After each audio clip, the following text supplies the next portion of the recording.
আমরা দ্বাদশ শ্রেণীর ১৫তম অধ্যায় বর্ধিষ্ণু ও ক্ষয়িষ্ণু অপেক্ষক ইনক্রিজিং অ্যান্ড ডিক্রিজিং ফাংশন এই অধ্যায়টি নিয়ে আলোচনা করব। সো বর্ধিষ্ণু এবং ক্ষয়িষ্ণু অপেক্ষক। সো আমরা এখানে লিখেছি, দেখো যে মনে করি ওয়াই সমান এফ অফ এক্স এক মান বিশিষ্ট বাস্তব চলের অপেক্ষক, যা a lesser equals to x lesser equals to b b বিস্তারে সংগত। এই বিস্তারের মধ্যে আমরা যে কোনো দুটি বিন্দু নিয়েছি x1 এবং x2 এই ক্লোজ ইন্টারভ্যালের মধ্যে, যেখানে আমাদের প্রথম বিন্দু যেটা রয়েছে x1 বিন্দুটা x2 বিন্দুর থেকে ছোট। তাহলে দেখো আমরা 5টা ছবি অঙ্কন করেছি। এই 5টা ছবিতে প্রত্যেকটা গ্রাফ কিন্তু দেখো আমাদের এ থেকে বি পর্যন্ত সংজ্ঞাত, মানে এই বিস্তারের মধ্যে গ্রাফ রয়েছে এবং এই ইন্টারভ্যালের মধ্যে যে কোনো দুটি বিন্দু হলো x1 x2।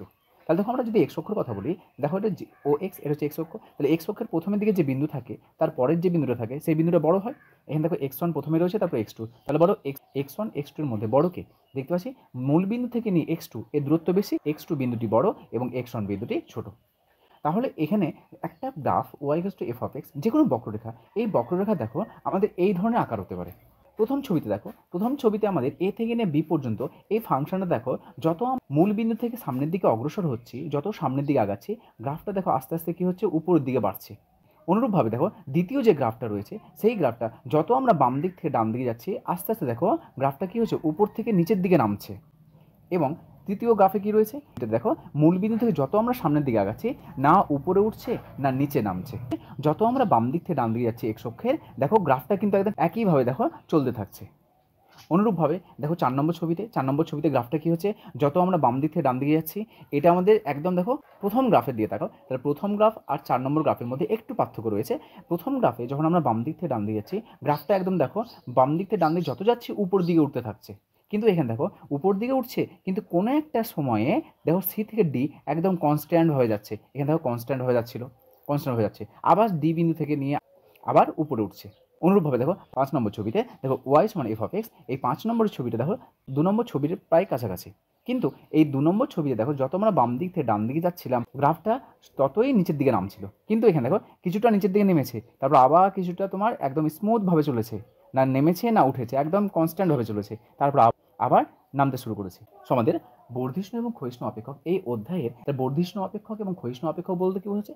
বর্ধিষ্ণু অপেক্ষক বলতে বোঝাচ্ছে কোনো একটা বক্ররেখা যত আমরা বাম দিক থেকে ডান দিকে যাব, গ্রাফ কি উপরের দিকে উঠতে থাকছে না নিচের দিকে নামতে থাকছে। বাম দিক থেকে ডান দিকে যাওয়ার সময় যদি আমরা দেখি যে গ্রাফ সমস্যায় উপরের দিকে উঠতে থাকছে, তখন সেই অপেক্ষকটিকে বলা হয় বর্ধিষ্ণু অপেক্ষক বা ইনক্রিজিং ফাংশন। দেখো যত আমরা বাম দিক থেকে ডান দিকে যাচ্ছি, এই ফাংশনটা y equals to f of x, এই ফাংশনে দেখো যত বাম দিক থেকে ডান দিকে যাচ্ছি, ফাংশনের গ্রাফটা দেখো কী হচ্ছে, আস্তে আস্তে আস্তে উপরের দিকে উঠতে থাকছে। সো এই প্রথম যে ফিগারটা রয়েছে, এই ফিগারের ফাংশনটাকে বলা হবে বর্ধিষ্ণু অপেক্ষক। এবং এই বর্ধিষ্ণু অপেক্ষক শুধু বললে হবে না, এই বর্ধিষ্ণু অপেক্ষকের যে ম্যাথমেটিক্যাল ডেফিনেশন রয়েছে সেটাও দেখো নিচে লিখেছি আমরা। দেখো x1 আর x2 মধ্যে বলো, x1 এর মানটা ছোট, ওটা লিখেছি দেখো x1 লেস দ্যান x2।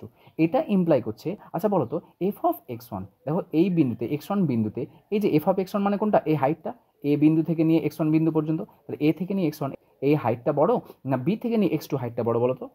তাহলে নিশ্চয়ই দেখতে পাচ্ছি আমরা বি থেকে নিয়ে x2 এই যে হাইটটা রয়েছে, এটাকে আমাদের এফ অফ x2 দ্বারা সূচিত করছে, এটাই হচ্ছে ওয়াই এর মান। তাহলে এই হাইটটা বড় হচ্ছে, তাহলে যদি আমাদের বর্ধিষ্ণু অপেক্ষক হয়, তাহলে এই যে রিলেশনটা দেখো x1 লেস দ্যান x2, এটা ইমপ্লাই করবে ফাংশনাল ভ্যালু x1 বিন্দুতে ফাংশনাল ভ্যালুর মানটা এফ অফ x2 বিন্দুতে ফাংশনাল ভ্যালুর মানটা কী হবে, বড় হবে। দেখো বড় হয়েছে, x2 এর মানটা x1 এর থেকে বড়, x2 বিন্দুতে ফাংশনাল ভ্যালুর মানটা x1 বিন্দুতে ফাংশনাল ভ্যালুর মানের থেকে বড় হবে। তার নিশ্চয় কী সাইন হবে, এখানে গ্রেটার দ্যান সাইন হবে। সো দেখো আমরা সেটা লিখেছি, এখানে x1 এর মানটা x2 থেকে ছোট, এখানে যে সাইন হোল্ড করেছে এখানেও সেই সাইন হোল্ড করেছে, তার মানে এখানে লেস দ্যান হলে এখানেও লেস দ্যান হচ্ছে। তাহলে এরকম যদি হয়, তাহলে এই ফাংশনটাকে বলা হবে যথার্থ একদিষ্ট আরোহী অপেক্ষক। 2 নম্বর চিত্রে চলে আসো। 2 নম্বর চিত্রে দেখো যত আমরা বাম দিক থেকে ডান দিকে যাচ্ছি, ফাংশন দেখো আস্তে আস্তে কী হচ্ছে, নিচের দিকে নামতে থাকছে। তাহলে যদি আমাদের ফাংশন বাম দিক থেকে ডান দিকে যখন যাব, যদি ফাংশনটা ক্রমশ নিচের দিকে নামতে থাকে, তখন তাকে বলা হচ্ছে ক্ষয়িষ্ণু অপেক্ষক অথবা ডিক্রিজিং ফাংশন।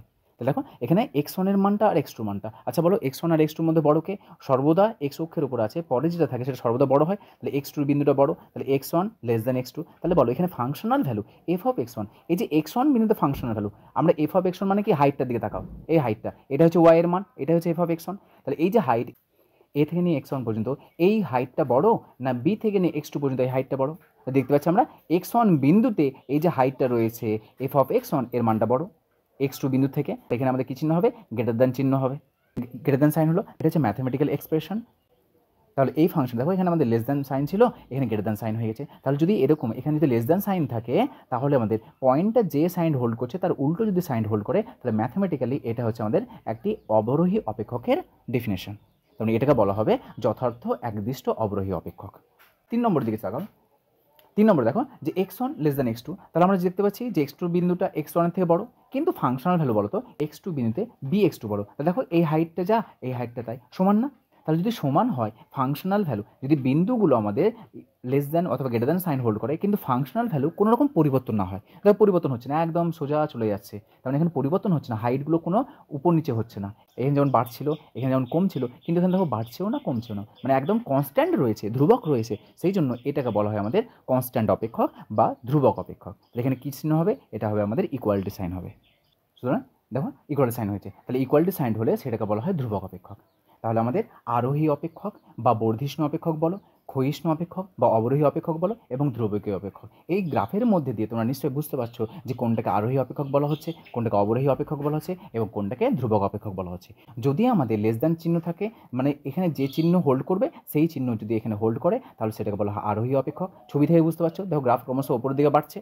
আর যদি এখানে লেস দ্যান চিহ্ন থাকে কিন্তু এখানে উল্টো সাইন হোল্ড করে তাহলে সেটাকে বলা হয় অবরোহী অপেক্ষক বা ক্ষয়িষ্ণু অপেক্ষক। অবরোহী বলো বা ক্ষয়িষ্ণু বলো একই জিনিস। তাহলে দেখো গ্রাফের মধ্যে দেখতে পাচ্ছি যত আমরা বাম দিক থেকে ডান দিকে যাচ্ছি ক্রমশ গ্রাফটা কি হচ্ছে আস্তে আস্তে দেখো নিচের দিকে নামছে।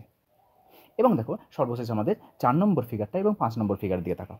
এখানে দেখো আমাদের এখানে স্ট্রিক্টলি দেখো যথার্থ বলেছি, মানে স্ট্রিক্টলি ইনক্রিজিং ফাংশন, এটা একদম ক্রমশ দেখো বাম দিক থেকে যখন যাচ্ছে এখানে কিন্তু কোনো বেন্ডিং নাই, মানে কখনো সমান হয়ে গেছে তারপর আবার উপরে উঠেছে এরকম কিন্তু কোনো চিত্র নেই। সেই জন্য দেখো এখানে আমাদের স্ট্রিক্টলি লেস দ্যান চিহ্ন হয়েছে, কিন্তু এখানে কি বলতো এটা সেম, শুধুমাত্র এখানে ইকুয়ালিটি সাইন নেই কিন্তু এখানে ইকুয়ালিটি সাইন আসবে। কেন আসবে? কারণ দেখো কোনো একটা সময়ে দেখো এখানে ইকুয়ালিটি সাইন দিয়েছে, কেন দিয়েছে বলতো? একদম সমানভাবে বাড়ছে, তাহলে এখানে তো কিছু একটা অংশ সমানভাবে বাড়ছে, সি থেকে নিয়ে ডি পর্যন্ত দেখো এইটুকু পর্যন্ত কিন্তু সমানভাবে গেছে, মানে কনস্ট্যান্টভাবে গেছে, আবার বাড়তে লেগেছে। সেই জন্য এখানে আমাদের কী হবে?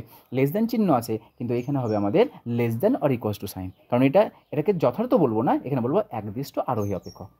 অনুরূপভাবে এটা যেটা লেখা আছে দেখো ওয়াই সমান এফ অফ এক্স, এটা এ থেকে নিয়ে সি পর্যন্ত দেখো এইটুকু ফাংশনে দেখো নেমেছে, তারপর আবার দেখো কনস্ট্যান্টভাবে গিয়েছে, তারপর দেখো ডি থেকে নিয়ে আবার নামতে লেগেছে।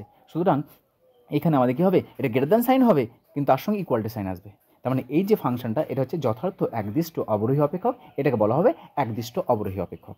তাহলে এখানে কানেক্ট করে নাও যে 1 নম্বরের সঙ্গে 4 নম্বর যদি আমাদের স্ট্রিক্টলি লেস দ্যান থাকে তাহলে এটাকে বলবো যথার্থ একদিষ্ট আরোহী অপেক্ষক, আর যদি আমাদের less than equal to sign থাকে তাহলে তাকে বলা হবে একদিষ্ট আরোহী অপেক্ষক।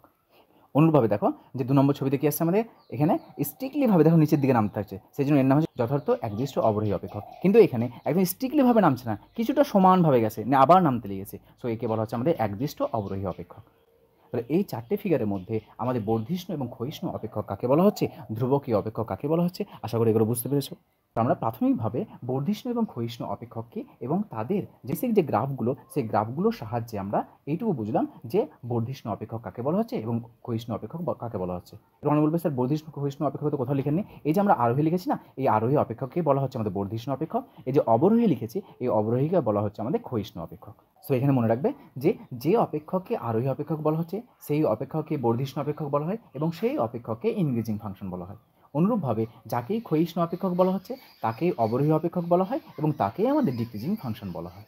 এবার আমরা এর একটু ডেফিনেশনটা লিখে নেই যে বর্ধিষ্ণু অপেক্ষক কাকে বলা হচ্ছে এবং ক্ষয়িষ্ণু অপেক্ষক কাকে বলা হচ্ছে, এবং আমরা বর্ধিষ্ণু অপেক্ষক এবং ক্ষয়িষ্ণু অপেক্ষক কীভাবে নির্ণয় করতে হয় সেটা নিয়ে আলোচনা করব। আমরা একদিষ্ট আরোহী বা অবরোহী অপেক্ষক অর্থাৎ বর্ধিষ্ণু ও ক্ষয়িষ্ণু অপেক্ষক সংজ্ঞাটাকে দেখে নিই যে মনে করি ওয়াই সমান এফ অফ এক্স এক মান বিশিষ্টের বাস্তব চলের অপেক্ষক, যেটা আমাদের এ থেকে নিয়ে বি এই যে ক্লোজ ইন্টারভাল এই বিস্তার আমাদের সংজ্ঞাত, এবং ওই বিস্তারে আমরা যে কোনো দুটি বিন্দু x1 x2 নিয়েছি। তাহলে y = f of x অপেক্ষককে একদিষ্ট আরোহী অপেক্ষক বলা হবে যদি x1 less than x2, this imply f of x1 less or equals to f of x2 হয়। একদিষ্ট বলা হবে যদি এখানে যে চিহ্ন আছে সেই চিহ্ন হোল্ড করে কিন্তু তার সঙ্গে ইকুয়ালিটি সাইন হোল্ড করে। তারপর নিচে লিখেছি দেখো যে যথার্থ একদিষ্ট আরোহী অপেক্ষক, যথার্থ লেখা আছে, যদি যথার্থ হয় বা স্ট্রিক্টলি, এটাকে ইংলিশে বলা হচ্ছে স্ট্রিক্টলি, তাহলে স্ট্রিক্টলি যদি হয় তাহলে এখানে দেখো যে চিহ্ন আছে সেই চিহ্নই হোল্ড করবে। তাহলে আরোহী অপেক্ষকের ক্ষেত্রে শুধুমাত্র মনে রাখবে এখানে যে চিহ্ন থাকবে সেই চিহ্ন হোল্ড করবে, শুধুমাত্র এই যথার্থ যদি থাকে তাহলে সেখানে স্ট্রিক্টলি চিহ্ন আসবে, মানে যে চিহ্ন আছে স্ট্রিক্টলি সেই চিহ্ন আসবে, আর যদি আমাদের যথার্থ শব্দ না লেখা থাকে তাহলে এখানে ইকুয়ালিটি সাইন আসবে। অনুরূপভাবে দেখো অবরোহী অপেক্ষক, অবরোহী অপেক্ষকের কী হবে, এখানে দেখো লেস দ্যান চিহ্ন আছে, কিন্তু এখানে কী হবে, গ্রেটার দ্যান চিহ্ন হবে। যদি যথার্থ শব্দ লেখা থাকে তাহলে স্ট্রিক্টলি গ্রেটার দ্যান হবে, আর যদি যথার্থ শব্দ না লেখা থাকে তাহলে সেখানে আমাদের ইকুয়ালিটি সাইন আসবে। আমরা একদিষ্ট আরোহী অপেক্ষক, যথার্থ একদিষ্ট আরোহী অপেক্ষক, একদিষ্ট অবরোহী অপেক্ষক, যথার্থ একদিষ্ট অবরোহী অপেক্ষক কাকে বলে আমরা দেখলাম। এবং সর্বশেষ একটা মনে রাখবো যে একদিষ্ট অপেক্ষক, একদিষ্ট অপেক্ষক কাকে বলা হয়, যে উপরে আমরা দেখো চারখানা ডেফিনেশন লিখেছি, এই চারখানা ডেফিনেশন বা সংজ্ঞার মধ্যে যে কোনো একটা শর্ত যদি কোনো অপেক্ষক আমাদের স্যাটিসফাই করে বা সিদ্ধ করে, তবে তাকে একদিষ্ট অপেক্ষক বা মনোটনিক ফাংশন বলা হয়। উপরের যে কোনো একটি শর্ত যদি ওয়াই সমান এফ অফ এক্স অপেক্ষক সিদ্ধ করে, তবে তাকে একদিষ্ট অপেক্ষক বলা হয়। আমরা একটা এক্সাম্পল নিয়েছি, দেখো এটা কার গ্রাফ বলো তো, এটা হচ্ছে সাইন এক্সের গ্রাফ। তাহলে এই সাইন এক্সের গ্রাফ দেখো আমরা দুটো ইন্টারভ্যাল নিয়েছি, একটা হচ্ছে আমাদের 0 থেকে নিয়ে π/2 এবং π/2 থেকে নিয়ে পাই। আচ্ছা বলো তো 0 থেকে নিয়ে π/2 এই ইন্টারভ্যালের মধ্যে ওয়াই সময় সাইন এক্স গ্রাফটা কীরকম গ্রাফ বলো তো, ইনক্রিজিং না ডিক্রিজিং, অর্থাৎ বর্ধিষ্ণু না ক্ষয়িষ্ণু। তো দেখো আমরা যতই আমরা 0 থেকে নিয়ে π/2 এর দিকে যাচ্ছি, বাম দিক থেকে ডান দিকে যাচ্ছি, ততই কী হচ্ছে দেখো গ্রাফটা কী হচ্ছে, আস্তে আস্তে দেখো উপরের দিকে উঠছে। তাহলে 0 থেকে নিয়ে π/2 পর্যন্ত এই ওয়াই সমান সাইন এক্স গ্রাফটা কী বলো তো, বর্ধিষ্ণু অপেক্ষক বা আরোহী অপেক্ষক। এবং দেখো ঠিক π/2 থেকে নিয়ে দেখো পায়ের দিকে যত অগ্রসর হচ্ছে আমরা কী হচ্ছে, আস্তে আস্তে গ্রাফটা দেখো নিচের দিকে নামছে। তাহলে π/2 থেকে নিয়ে পাই পর্যন্ত এই ইন্টারভ্যালের মধ্যে ফাংশনটা হচ্ছে আমাদের অবরোহী অপেক্ষক বা ক্ষয়িষ্ণু অপেক্ষক। এবার আমরা যে কোনো ফাংশনের যে কীভাবে বর্ধিষ্ণু বা ক্ষয়িষ্ণু অপেক্ষক নির্ণয় করতে হয় সেটা পরবর্তী দেখো, যে আমরা এবার বর্ধিষ্ণু বা আরোহী এবং ক্ষয়িষ্ণু বা অবরোহী অপেক্ষক নির্ণয়ের যে পদ্ধতি রয়েছে সেই পদ্ধতিগুলো নিয়ে আলোচনা করব। সো প্রথমে দেখো আমরা যে কোনো একটা ফাংশন রয়েছে, যে ফাংশনটা আমরা অলরেডি বলে ফেলেছি যে a lesser equals to x lesser equals to b, এই যে ক্লোজ ইন্টারভ্যাল রয়েছে বা বদ্ধবিস্তার রয়েছে সেই বদ্ধবিস্তারের সংজ্ঞাত। সো আমরা বর্ধিষ্ণু বা আরোহী এবং ক্ষয়িষ্ণু বা অবরোহী অপেক্ষক নির্ণয়ের যে পদ্ধতি রয়েছে সেই পদ্ধতিগুলিকে আমরা কয়েকটি ভাগে ভাগ করেছি। প্রথম আমরা মেনলি আমরা যে নির্ণয়ের পদ্ধতি রয়েছে সেই পদ্ধতির জন্য আমরা যে কোনো অপেক্ষক, তুমি যে কোনো বক্ররেখা নাও, যে কোনো অপেক্ষক নাও, সেটা আমাদের দুইভাবে সম্ভব হতে পারে। একটা হচ্ছে কোনো বিস্তারের মধ্যে অপেক্ষকটি বর্ধিষ্ণু হবে না ক্ষয়িষ্ণু হবে সেটা নিয়ে আমরা আলোচনা করব, এবং কোনো বিন্দুতে বর্ধিষ্ণু হবে না ক্ষয়িষ্ণু হবে সেটা নিয়ে আলোচনা করব। দুটিভাবে আমাদের যে কোনো একটি অপেক্ষক, সেই অপেক্ষকটি বর্ধিষ্ণু বা ক্ষয়িষ্ণু নিয়ে আমাদের আলোচনা রয়েছে। সো প্রথম দেখো, যে কোনো বিস্তারে আমাদের কোনো একটা অপেক্ষক বর্ধিষ্ণু বা আরোহী, ক্ষয়িষ্ণু বা অবরোহী হবে কি হবে না সেটা আমরা নির্ণয়ের জন্য আমাদের দুই ধরনের পদ্ধতি রয়েছে। প্রথমত রয়েছে আমাদের সংজ্ঞার সাহায্যে এবং দ্বিতীয় রয়েছে আমাদের অন্তর্কলজের চিহ্নের সাহায্যে। সংজ্ঞার সাহায্যে কি, অলরেডি আমরা দেখো সংজ্ঞা বর্ধিষ্ণু বা আরোহী অপেক্ষক এবং ক্ষয়িষ্ণু বা অবরোহী অপেক্ষকের সংজ্ঞা দেখলাম। তাহলে যদি বিস্তারে বলে তাহলে সেই বিস্তারে আমরা সংজ্ঞার সাহায্যে কীভাবে প্রমাণ করব, দেখো বর্ধিষ্ণু বা আরোহী অপেক্ষক হলো যদি x1 less than x2, x1 x2 কি, x1 x2 হলো এই বিস্তারে যে কোনো দুটি বিন্দু, তাহলে x1 লেস দ্যান x2 হলে f of x1 less than যদি f অফ x2 হয়, for all x1 x2 belongs to close interval ab, তাহলে ওই ফাংশনটা y equals to f of x অপেক্ষককে আমাদের বর্ধিষ্ণু বা আরোহী বলা হবে। অনুরূপভাবে ক্ষয়িষ্ণু বা অবরোহী কখন বলা হবে, যদি x1 লেস দ্যান x2 এটা ইমপ্লাই করে f of x1 greater than f of x2 for all x1 x2 belongs to close interval ab, তাহলে তাকে ক্ষয়িষ্ণু বা অবরোহী অপেক্ষক বলা হবে। যদি অন্তর্কলজের মানটা ধনাত্মক হয় সমস্ত এক্সের জন্য ওই ইন্টারভ্যালে, তাহলে আমরা সেই অপেক্ষকটিকে বর্ধিষ্ণু বা আরোহী অপেক্ষক বলবো। এবং ক্ষয়িষ্ণু বা অবরোহী অপেক্ষক কখন বলবো, এখানে যদি পজিটিভ হয় তাহলে তাকে বর্ধিষ্ণু। যদি আমাদের অবকলনের মান যে ফাংশন থাকবে সেই ফাংশনের অন্তর্কলজের মান যদি আমাদের 0 থেকে ছোট হয় অর্থাৎ নেগেটিভ হয়, for all x belongs to close interval ab, তাহলে ওই অপেক্ষকটিকে ওই বিস্তারে আমাদের কী বলা হবে, ক্ষয়িষ্ণু বা অবরোহী অপেক্ষক বলা হবে। সো এটা হলো আমাদের এই যে পন্থা, এই যে পদ্ধতি রয়েছে, এটা হচ্ছে অন্তর্কলজের চিহ্নের সাহায্যে, আর এটা হলো আমাদের সংজ্ঞার সাহায্যে। সো সংজ্ঞার সাহায্যে প্রমাণ করতে বলে আমরা এইভাবে প্রমাণ করব, এবং যদি আমাদের অন্তর্কলজের চিহ্নের সাহায্যে বলে তাহলে আমরা এইভাবে প্রমাণ করব। শুধুমাত্র অন্তর্কলজের চিহ্নের সাহায্যে প্রমাণ করার জন্য আমরা ডেরিভেটিভের সাইনটা দেখব ওই ইন্টারভ্যালের মধ্যে। সো এটা গেল আমাদের যে কোনো বিস্তারে কোনো একটি অপেক্ষক বর্ধিষ্ণু বা আরোহী অথবা ক্ষয়িষ্ণু বা অবরোহী হবে কি হবে না তার দুটি পদ্ধতি, একটা সংজ্ঞার সাহায্যে এবং অপরটি হলো অন্তর্কলজের চিহ্নের সাহায্যে। এবার যদি আমাদের বিস্তার না বলে কোনো বিন্দু বলে দেওয়া থাকে, সেটা দেখো বি অপশান দিয়ে সেটা লিখেছি আমরা, যে কোনো বিন্দুতে দেখো লিখেছে এখানে যে x সমান c বিন্দুতে y সমান f অফ x অপেক্ষক নাম্বার 1 বর্ধিষ্ণু বা আরোহী অপেক্ষক। বর্ধিষ্ণু বা আরোহী অপেক্ষক কখন বলা হবে, এটা আমরা ডেফিনেশন যাব না, শুধুমাত্র অন্তর্কলজের চিহ্নের সাহায্যে আমরা দেখব। প্রথমে আমরা ওই যে ফাংশন রয়েছে সেই ফাংশনটাকে ডেরিভেটিভ করবো, নিয়ে আমরা দেখব যে ডেরিভেটিভের সাইনটা ওই পার্টিকুলার বিন্দুতে, যে বিন্দু বলে দেওয়া সেই বিন্দুতে। এখানে দেখো কী করেছিলাম, এখানে আমরা করেছিলাম যে সমস্ত এক্সের জন্য ওই ইন্টারভ্যালে যতগুলো এক্স থাকবে সমস্ত এক্সের জন্য যদি আমাদের পজিটিভ হয় তবে তাকে আমরা বর্ধিষ্ণু বা আরোহী অপেক্ষক ওই ইন্টারভ্যালে বলেছিলাম। এবং যদি শুধুমাত্র বিন্দু বলে দেওয়া থাকে তাহলে আমরা ওই বিন্দুতে x সমান c বিন্দুতে আমরা ডেরিভেটিভ যেটা রয়েছে অন্তর্কলজ যেটা রয়েছে সেই অন্তর্কলজের চিহ্নটা দেখব। যদি আমাদের 0 থেকে বড় অর্থাৎ পজিটিভ হয় তাহলে হবে বর্ধিষ্ণু অপেক্ষক, আর যদি আমাদের 0 থেকে ছোট হয় তাহলে সেটাকে বলা হবে ক্ষয়িষ্ণু বা অবরোহী অপেক্ষক। এবং দেখো সর্বশেষ আমরা সি অপশন দিয়ে লিখেছি, এটা লেখার প্রয়োজন ছিল না, তবু এখানে আমাদের শুধুমাত্র বোঝার সুবিধার জন্য এই যে আমরা বি দিয়ে লিখেছি, যে কোনো বিন্দুতে অন্তর্কলজের চিহ্নের সাহায্যে এটা জাস্ট একটা আমাদের কোণের রূপ দিয়েছে এখানে। তো আমাদের অপেক্ষকের বর্ধিষ্ণু বা আরোহী এবং ক্ষয়িষ্ণু বা অবরোহী অপেক্ষকের নির্ণয়ের আমাদের মেনলি দুটো আকার রয়েছে, একটা হচ্ছে যে কোনো বিস্তারে এবং অপরটি রয়েছে যে কোনো বিন্দুতে। এবং এছাড়াও আমরা একটা লিখেছি, দেখো প্রদত্ত বিন্দুতে অঙ্কিত স্পর্শক এক্স অক্ষের সঙ্গে সাই কোণ উৎপন্ন করে, তবে আমরা জানি যে ডিওয়াই ডিএক্স এর মান কত হয় বলতো, ট্যান সাই হয়। এই যে ট্যান সাই, তাহলে দেখো এই যে ডিওয়াই ডিএক্স লিখেছি, এটাই হচ্ছে আমাদের ট্যান সাই। আমরা জানি যে ডিওয়াই বাই ডিএক্স এর মান কত হয়, ট্যান সাই। তাহলে এখানে ট্যান সাই যদি হয়, তাহলে এখানে এই যে সাই যে কোণটা রয়েছে, সেই কোণটা কি বললাম, সেই কোণটা হলো আমাদের যে কোনো একটা বক্ররেখার যে কোনো বিন্দুতে অঙ্কিত স্পর্শক, সেটা ডিওয়াই ডিএক্স, আর সেই ডিওয়াই ডিএক্সকে আমরা ট্যান সাই দ্বারা সূচিত করা হয়। তাহলে বলছে বর্ধিষ্ণু যদি হয়, তাহলে বর্ধিষ্ণু বলা হবে যদি ট্যান সাই গ্রেটার দেন 0 হয়, তাহলে ওটা লিখেছি ডিওয়াই ডিএক্স। তাহলে এটা যদি গ্রেটার দেন 0 হয়, তাহলে ট্যান সাই গ্রেটার দেন 0, আর ট্যান সাই গ্রেটার দেন 0 তখনই হবে যদি আমাদের এই সাই যে কোণটা রয়েছে সেই কোণটি আমাদের সূক্ষ্মকোণ হয়। এবং ক্ষয়িষ্ণু হবে যদি ট্যান সাই লেস দেন 0 হয়, আর ট্যান সাই লেস দেন তখনই 0 হবে যদি আমাদের সাই যে কোণটা রয়েছে সেই কোণটা স্থূলকোণ হয়। দেখো ওটাই আমরা ছবির মাধ্যমে এখানে দেখিয়েছি। দেখো এখানে পি বিন্দুতে আমরা এই যে বক্ররেখা রয়েছে, আচ্ছা বলো তো এই যে বক্ররেখা, এটা কি আমাদের বর্ধিষ্ণু অপেক্ষক না? দেখো ক্রমশ আমাদের বাম দিক থেকে ডান দিকে গেলে ক্রমশ আমাদের বাড়তেই থাকছে। তাহলে এই পি বিন্দুতে আমরা স্পর্শক, পি বিন্দুতে আমরা দেখো স্পর্শক অঙ্কন করেছি, স্পর্শক অঙ্কন করে দেখো সাই পেয়েছি।